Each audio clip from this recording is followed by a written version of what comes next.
जय माँ शक्ति, जय माता दी दोस्तों। मैं उषा आप सभी भारतवासियों एवं झारखंड वासियों भक्तजनों को मेरी इस चैनल माँ शक्ति शिव शक्ति 1111 में शारदीय नवरात्र की संधि पूजा की हार्दिक शुभकामनाएं।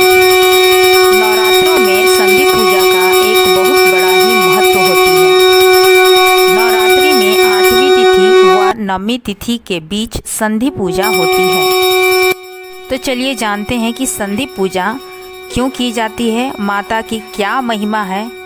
और पंडालों में संधि पूजा तो होती ही है, घरों में हम किस तरीके से संधि पूजा करें उनका एक विशेष विधान होता है और उनके महत्व जाने, शुभ मुहूर्त जानते हैं कि शारदीय नवरात्र में हम संधि पूजा किस समय पे करें, शुभ मुहूर्त उनकी क्या है और किस तरीके से करें।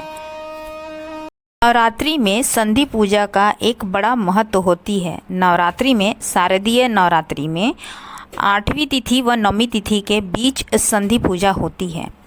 माँ दुर्गा के चामुंडा रूप लेने के सम्मान में ही संधि पूजा की जाती है। माता की महिमा व एक कहानी है, तो आइए चलते हैं उस कहानी को पहले जानते हैं।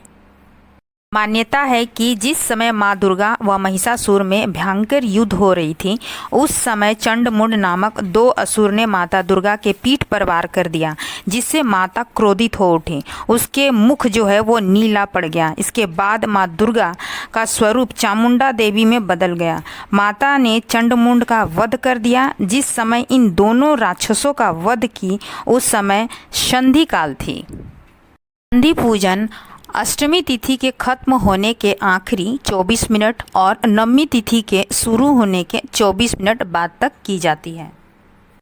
इस दिन माँ दुर्गा की पूजा की जाती है। संधि पूजा में पशु बलि भी देते हैं बहुत जगह में, लेकिन बहुत से जगहों में ये वर्जित भी है। ख़ासतौर पे पंडालों में अब पशु बलि नहीं दी जाती है, वहाँ पर कद्दू, ककड़ी और सुपारी की बलि देते हैं। दुर्गा बलिदान हमेशा 9वीं तिथि को ही होती है।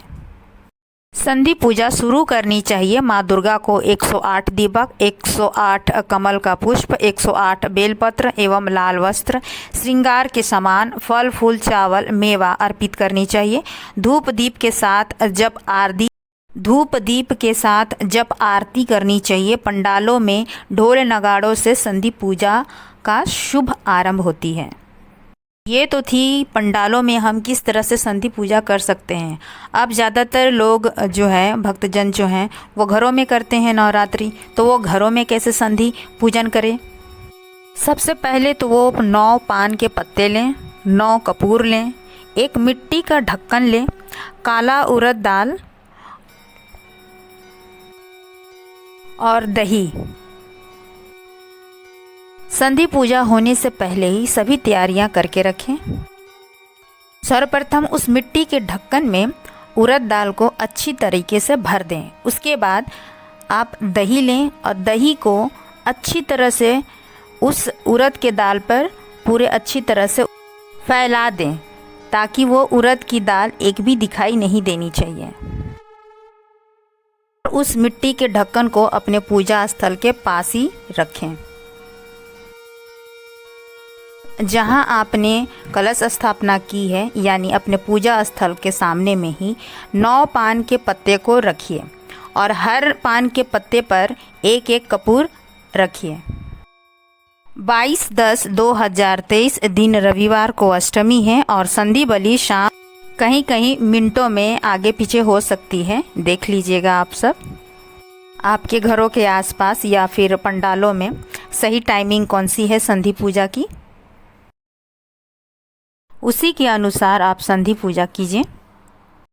जैसे ही आपकी संधि बलि की सही टाइमिंग शुरू होगी, सर्वप्रथम जो आपने मिट्टी के ढक्कन में से जो काले उड़द है, उसके ऊपर जो दही के लेप लगाए हैं, उसे आप बाईं हाथ के सबसे छोटी उंगली से 3 बार कट करें।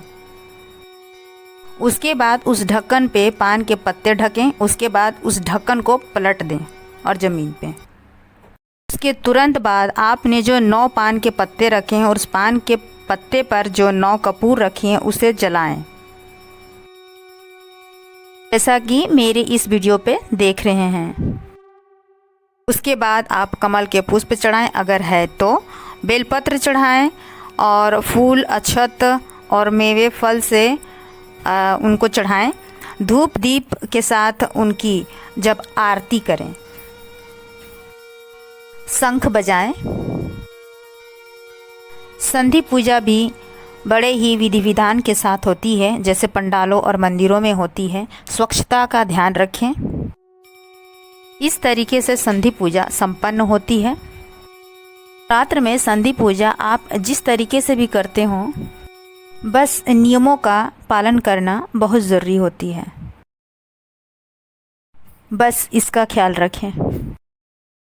आशा है मेरी ये वीडियो आप सभी को थोड़ी बहुत सहायता करेगी पूजा में। एक बार फिर मैं उषा आप सभी भारतवासी, झारखंडवासी एवं भक्तजनों को तहे दिल से धन्यवाद देती हूँ, जिन्होंने मेरी इस वीडियो को देखा भी, लाइक भी की, शेयर भी की एंड सब्सक्राइब किया। आप सभी को बहुत बहुत थैंक यू सो मच। इस नवरात्रे आप सभी भारतवासी, झारखंडवासी एवं भक्तजनों को आपकी सारी मनोकामनाएं पूर्ण करे माता, यही मेरी प्रार्थना है माता से।